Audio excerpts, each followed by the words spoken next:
মিনার তাবুতে আবু জাহেলের কর্মীরা ঘোষণা দিয়েছিল, এলাকায় মোহাম্মদ নামে পাগল এসেছে। তারা মিলায়ে দেখে না, এই মহামানব কোনোদিন পাগল হতে পারে না, কারণ পাগলের চুলগুলো থাকে উস্কো খুস্কো।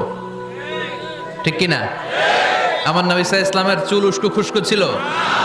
কত সুন্দর চুল আঁচড়ে রাখতেন, জাইতুনের তেল দিতেন, আতর ঢেলে মাথার শীতের মধ্যে ঢেলে দিতেন, কপাল বেয়ে বেয়ে পড়তো, আর যেখানে সেজদা দিতেন সেজদার জায়গা আতরের ঘ্রাণে আমোদ হয়ে যেত। হাতের তালুতে পারফিউম মাখতেন, আর মানুষের সাথে মুসাফা করলে যার সাথে মুসাফা তার হাতের সাথে নবীর ব্যবহৃত পারফিউমের ঘ্রাণ ছুটে যেত। এত পরিচ্ছন্ন ছিলেন তারা। বিশ্বনবীর চেহারার সাথে আবু জাহেলের বক্তব্যের মিল খুঁজে পায় না। তারা বলে, না, এই লোক কখনো পাগল হতে পারে না। পাগলের চুল থাকে উস্কো খুস্কো, জামা থাকে ছিঁড়া ফাড়া, গায়ের মধ্যে থাকে ময়লা।